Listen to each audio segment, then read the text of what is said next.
WWE in 2007 was going through a very dark period. Chris Benoit did what he did, unfortunately. The steroid thing, it was all kinds of things. But 2007 did have some positives, like WrestleMania 23 as a whole was very good. Survivor Series 2007 is underrated, and 2007 started one of the greatest feuds in WWE history. That's right, Edge and The Undertaker. At WrestleMania 23, The Undertaker won the World Heavyweight Championship from Batista.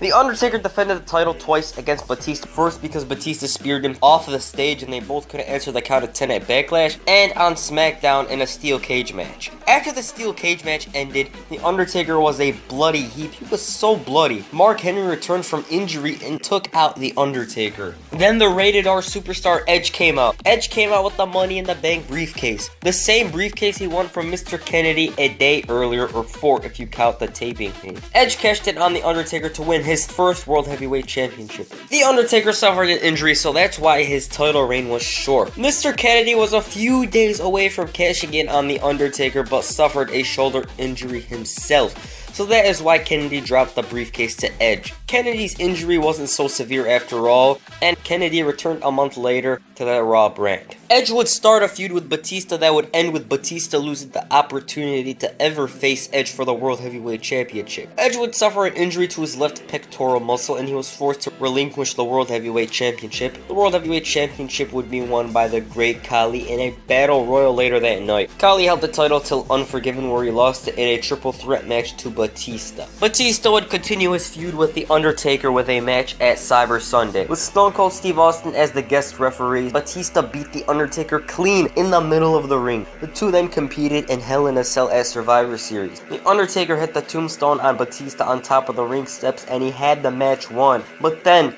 a cameraman pulled the referee out the ring. It was Edge. Edge hit The Undertaker with a camera. Edge then concertoed The Undertaker with a chair and the steel steps, which led to Batista retaining the title. Edge after the match hit The Undertaker with a steel chair as he was about to set up. The next week, Edge was punished by SmackDown General Manager Vickie Guerrero, with the punishment being a championship match against Batista the next week on SmackDown. I think you know where this is going, obviously. Edge thanked Vickie for making things happen at Survivor Series, and then they kissed. It was so weird and crazy. The next week, The Undertaker interfered in the title match and chokeslammed Batista. Also, Undertaker tombstoned Vickie the week before. That's why she was in that wheelchair, and Theodore Long, who's the assistant general manager, announced a triple threat match for the World Heavyweight Championship at Armageddon. At Armageddon, Edge pulled off a unique trick as he went under the ring and 2 other Edges came out. Edge later clocked The Undertaker with a steel chair and pinned Batista to become the new World Heavyweight Champion. The match was good, but it was very short as it only clocked in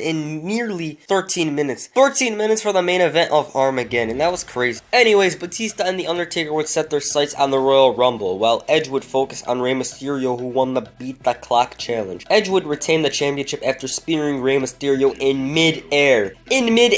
Batista and The Undertaker wouldn't win the Royal Rumble, so that meant that they had one more chance as the Elimination Chamber was coming up. The Chamber's last 2 were Batista and The Undertaker, the SmackDown ring. The Undertaker won by countering the power slam from outside the ring into a tombstone piledriver in the ring to punch his ticket to WrestleMania 24. Edge defeated Rey in 5 minutes to continue his reign as World Heavyweight Champion. Rey unfortunately missed WrestleMania 24, and Rey Mysterio got injured before the No Way Out match, so that's why it was so short. Edge would continue his feud with The Undertaker, claiming to be the 1-15-1. A few nights before WrestleMania, Edge held a burial ceremony for The Undertaker's WrestleMania streak. Obviously, it didn't end well for Edge as The Undertaker came out and attacked La Familia and even chokeslammed Edge into the casket. The match at WrestleMania was the main event of the event, and damn it deserved it. It was such an epic match. It truly felt like the main event. The Undertaker would win by using the triangle choke,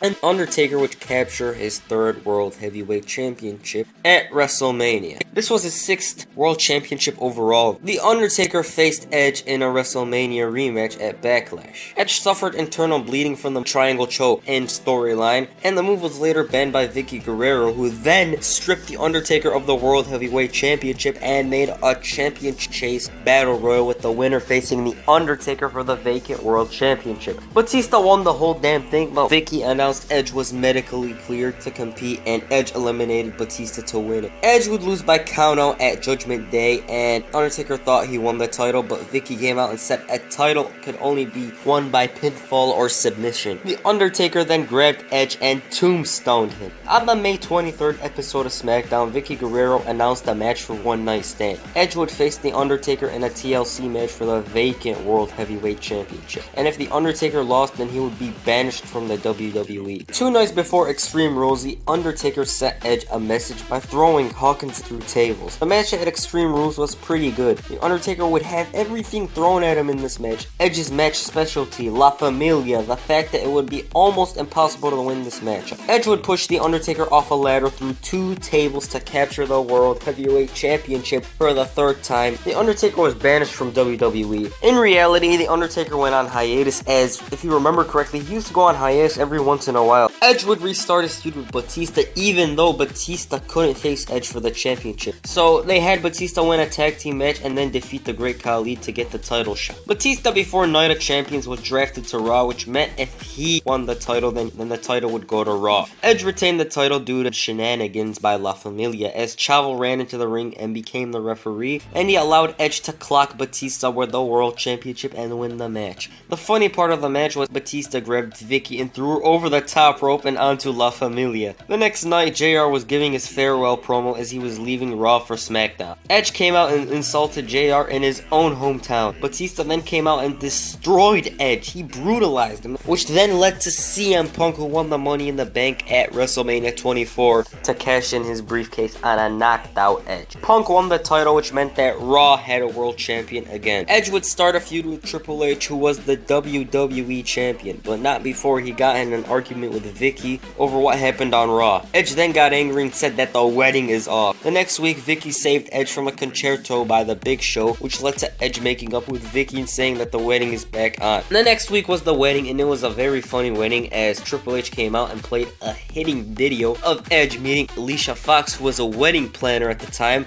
Edge eventually went in for a kiss, which turned into something. Edge looked embarrassed, and Vicky yelled at him. It was funny stuff. At the Bash, Triple H defended the title against Edge and retained it, but during the match, Edge speared Vicky unintentionally as he was aiming for Alicia Fox, weirdly enough. On the July 25th episode of SmackDown, Vicky told Edge that she reinstated The Undertaker. Edge thought that Triple H was going to face The Undertaker at SummerSlam, but then Vicky told Edge that he will face The Undertaker at SummerSlam, and then she told him it will be inside Hell in a Cell. Edge would finally get his comeuppance and then some. The next week was a very memorable cutting Edge with the guest being Mick Foley.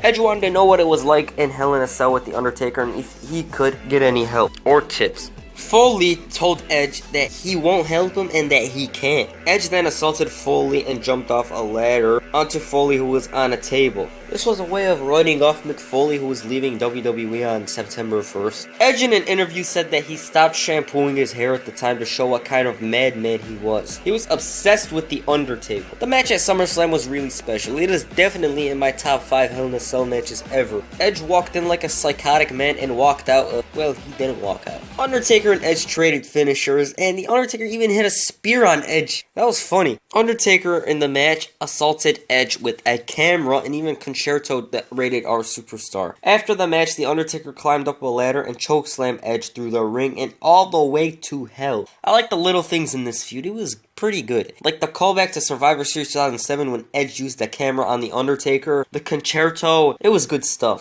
The feud between the two was simple, but it was so special and very effective. Like, Edge showed a different side to him in this feud. He showed that he would do anything, like marry anyone, if it got him to the World Championship. The Undertaker would then start a feud with Vicky Guerrero and the Big Show after the event, while Edge would go on hiatus and grow a beard. At Survivor Series, Edge returned and stole the WWE Championship from Triple H. And that's all for this video. Make sure you hit the concerto on the subscribe button, or the like button, or both. Why not both? Or you could hit the tombstone pile driver on the like button. That's it. I'm out. Peace.